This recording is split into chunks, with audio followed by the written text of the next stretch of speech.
¿Sientes a veces que el mundo está a punto de colapsar? ¿Percibes ese temblor inconfundible que anuncia el posible derrumbe de todo lo conocido? ¿Que las reglas del juego están cambiando más rápido que nunca? Crisis económicas que sacuden los cimientos, una polarización política que incendia el debate, tensiones globales al rojo vivo, avances tecnológicos que desafían nuestra comprensión. Parece que todo se ha acelerado de repente, que el mundo se ha vuelto loco. Pero, ¿y si te dijera que esto no es una coincidencia? ¿Que no es la primera vez que ocurre y, sobre todo, que era predecible? Pero hoy no vamos a hablar de profecías, sino de historia, de un patrón oculto que parece regir nuestro destino en ciclos de 80 años. Fueron estos dos autores, William Strauss y Neil Howe, quienes pusieron nombre a este fenómeno. Lo llamaron Saeculum, una unidad de tiempo de aproximadamente 80 años, dividida en 4 etapas que se repiten a medida que una generación nace, madura, se acomoda y vive una profunda crisis que provoca su extinción, dando paso a la siguiente. Según sus cálculos, llevamos desde 2008 inmersos en una crisis global. La economía, la política y hasta nuestra forma de entender el futuro están en plena mutación. Pero, ¿en qué punto exacto del ciclo nos encontramos? ¿Estamos cerca del colapso definitivo o a las puertas de un renacimiento? Esta es la historia de la crisis que siempre llega. Para entender en qué punto nos encontramos del gran reseteo, primero necesitamos comprender cómo funciona este reloj oculto de la historia. Desde luego que William Strauss y Neil Howe no fueron los primeros en observar que la historia se mueve en ciclos, pero sí fueron los primeros en crear un modelo tan preciso que permite predecir cuándo llegará la próxima gran transformación. Saeculum, el término que eligieron como definición de este patrón, es una palabra latina que significa una vida humana larga o un siglo natural. Un saeculum dura aproximadamente entre 80 y 90 años, el tiempo que tarda una generación en nacer, crecer, liderar la sociedad y finalmente desaparecer. Pero aquí viene lo fascinante. Cada saeculum no es una línea recta, sino que se divide en 4 etapas perfectamente diferenciadas como las estaciones de un año histórico. La primera etapa es el auge, la primavera de la historia. La sociedad acaba de superar una gran crisis y todos reman en la misma dirección. Instituciones fuertes, optimismo colectivo, confianza en el futuro. La segunda etapa es el despertar o verano. Los jóvenes que crecieron en el auge comienzan a rebelarse contra la conformidad de sus padres. Es el momento en el que todo florece, pero también se vuelve caótico. La tercera es la desintegración. Llega el otoño, el individualismo se dispara, las instituciones se debilitan, la confianza social se erosiona y las diferencias políticas se agudizan. Y finalmente la crisis. Es el invierno de la historia. La sociedad se enfrenta a una amenaza existencial que pone en peligro todo lo conocido. Pero aquí está la clave. No es solo destrucción, es también regeneración. Como en la naturaleza, el invierno mata lo viejo para que nazca lo nuevo. Ahora agarraos bien porque aquí viene lo más impactante de la teoría de Strauss y Howe. Publicaron su obra fundamental Generations en 1991 y su libro más profético, El cuarto giro, en 1997, hace casi 3 décadas, y en ellos se atrevieron a hacer predicciones muy concretas sobre nuestro futuro. Predijeron, por ejemplo, que alrededor del año 2005 comenzaría una nueva cuarta etapa, una nueva era de crisis. Anticiparon que el invierno se manifestaría a través de una gran sacudida financiera y todos recordamos, ¿verdad?, la crisis global de 2008. Hablaron de una creciente polarización política y social, de una desconfianza profunda en las instituciones y de un resurgimiento del populismo, fenómenos que hemos visto intensificarse en todo el mundo en la última década y media.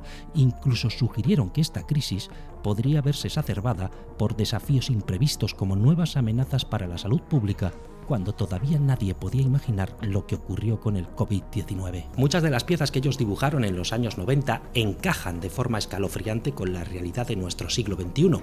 Este nivel de acierto, o al menos de coincidencia, es lo que ha catapultado su teoría desde los círculos académicos a un debate social mucho más amplio.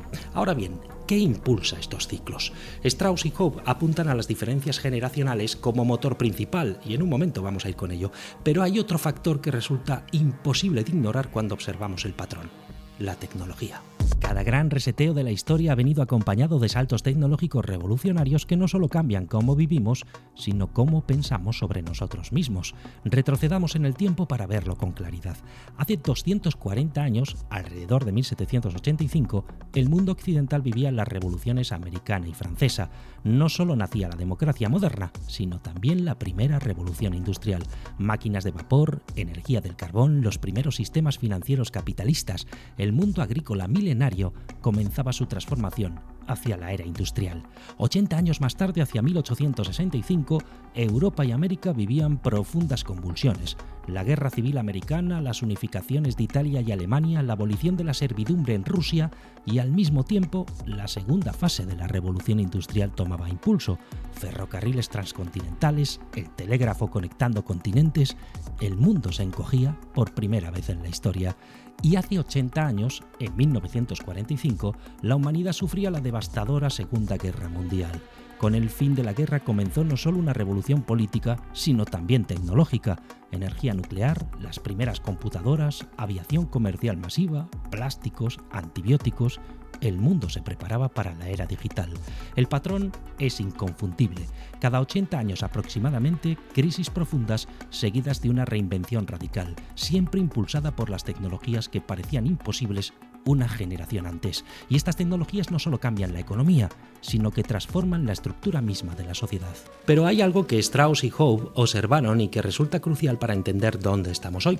Estos ciclos no son mecánicos, son impulsados por las generaciones que los viven. Cada generación tiene un papel específico que jugar en el gran teatro de la historia. Y aquí está la clave. Las tecnologías transformadoras no aparecen por casualidad, emergen porque las crisis obligan a las sociedades a reinventarse o morir. La pregunta que nos obsesiona es ¿en qué punto exacto estamos de este ciclo de 80 años? Si realmente comenzó en 2008, ¿estamos cerca del clímax o apenas empezando? Y más importante aún, ¿quiénes son los protagonistas de esta transformación?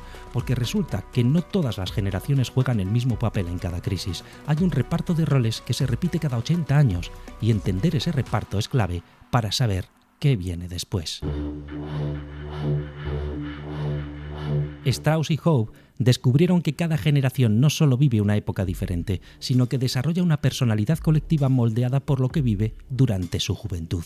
Y aquí viene lo bueno. Estas personalidades se repiten en un patrón de 4 tipos, como actores que interpretan los mismos roles en obras diferentes a lo largo de los siglos. Se trata de los profetas, los nómadas, los héroes y los artistas. Y sí, hoy, en 2025, tenemos también a todas estas generaciones conviviendo y chocando al mismo tiempo, y cada una está cumpliendo su destino histórico de manera casi matemática.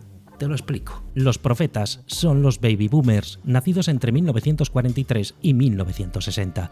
Crecieron durante el auge de la posguerra, en una época de prosperidad económica sin precedentes, instituciones sólidas y optimismo colectivo. Pero cuando llegaron a la juventud, se rebelaron contra todo eso. Fueron ellos quienes lideraron el mayo del 68 en París, el movimiento hippie, las protestas contra Vietnam, la revolución sexual. Cuestionaron la autoridad, buscaron la espiritualidad y rechazaron el materialismo de sus padres. Hoy, cuando tienen entre 65 y 80 años, siguen siendo los visionarios que intentan imponer su forma de entender el mundo. Basta con ver la política. Gran parte del establishment político son boomers que siguen peleando las batallas ideológicas de su juventud. Su problema fundamental es que no entienden las nuevas tecnologías ni las preocupaciones de las generaciones más jóvenes. Los nómadas representan a la generación X, nacidos entre 1961 y 1981. Crecieron durante el despertar de los boomers, pero como niños. Fueron los hijos del divorcio masivo, las llaves colgadas al cuello, los que vieron cómo se desmoronaban las instituciones mientras sus padres buscaban encontrarse a sí mismos. Desarrollaron esa mentalidad de si quieres algo hecho, hazlo tú mismo. Son escépticos, pragmáticos e individualistas, pero aquí viene la paradoja.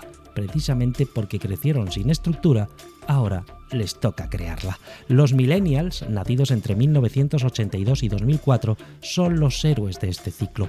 Crecieron viendo cómo se agudizaban las crisis.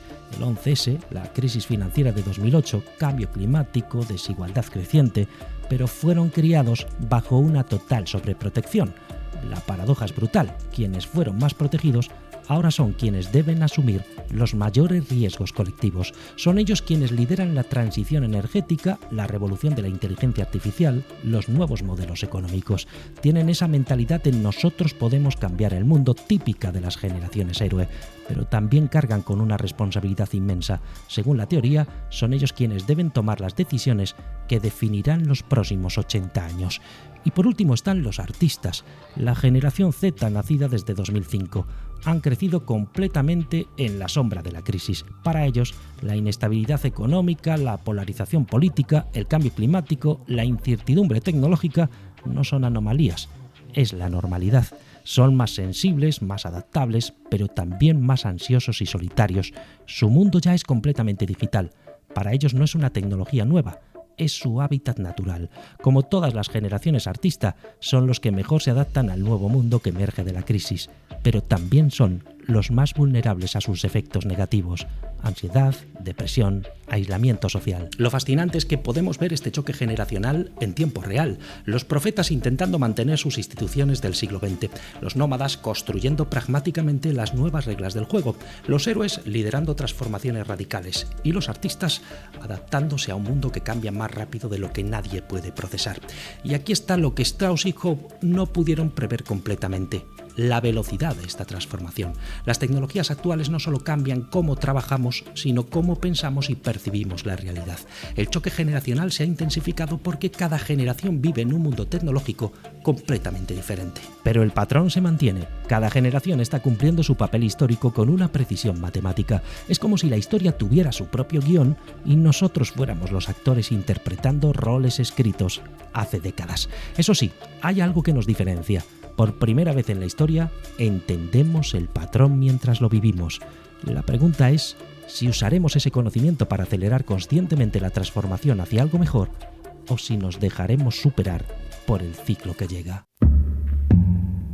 Llegamos al momento clave. Hemos entendido el patrón, conocemos a los protagonistas, pero antes de hablar del futuro que se está construyendo, necesitamos responder a la pregunta fundamental: ¿en qué punto exacto del ciclo nos encontramos? Porque aquí está el detalle que lo cambia todo. Según Neil Howe, quien ha seguido desarrollando la teoría tras el fallecimiento de Strauss, llevamos desde el año 2008 en la cuarta etapa, pero advierte que aún no hemos llegado al clímax de la crisis, o lo que es lo mismo, lo más intenso está por venir. En su último libro de 2023, La cuarta etapa está aquí, Howe hace una aclaración crucial: el ciclo se está dilatando.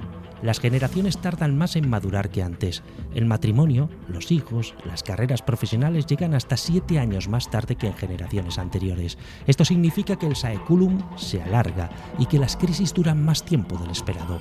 Howe proyecta ahora que el final de esta crisis llegará alrededor de 2033, no en 2025 como se pensaba inicialmente. Esto significa que los próximos años van a ser decisivos, el momento de la consolidación, cuando la supervivencia del sistema tal y como lo conocemos estará realmente en juego. Pero ¿cómo sabemos que estamos en el corazón del invierno y no en su final? Las señales están por todas partes, pero hay que saber interpretarlas. Primero, vemos el patrón histórico que Neil Howe llama Tax, Borrow, Inflate, los 3 pilares que representan una crisis. El tax es el gasto. Los gobiernos están invirtiendo cantidades brutales de dinero en infraestructura tecnológica para prepararse ante lo que viene. Ese gasto brutal está provocando el borrow, es decir, un endeudamiento hasta el cuello de la camisa para financiar todo esto con deuda pública masiva. Y esto a su vez provoca la escalada en el inflate, que no es otra cosa que aceptar la siempre peligrosa inflación como precio inevitable de la transformación. Pero las señales van mucho más allá de lo económico. En política asistimos a una polarización extrema.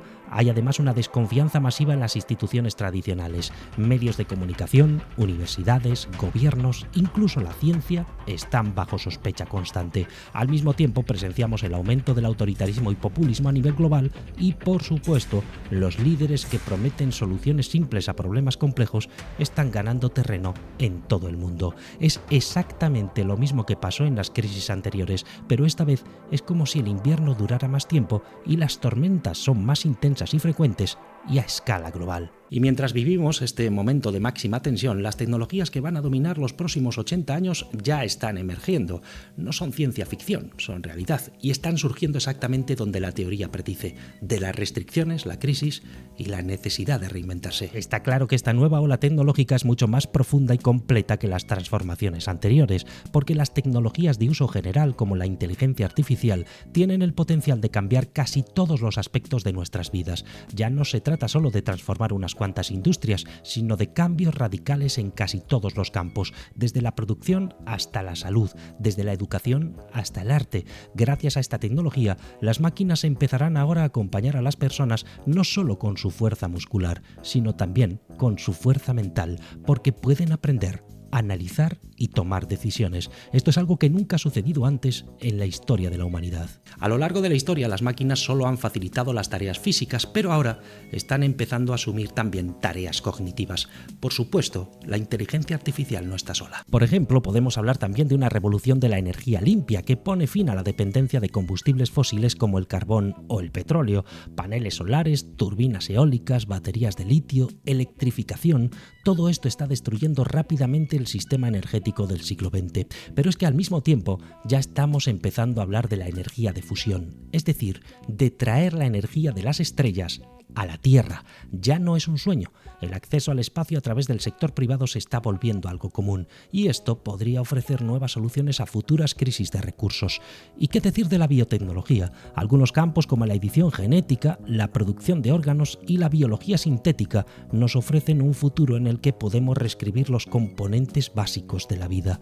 Cuando consideramos todos estos desarrollos como un paquete, nos damos cuenta de que requieren no solo una transformación tecnológica, sino también una reestructuración económica, social y política.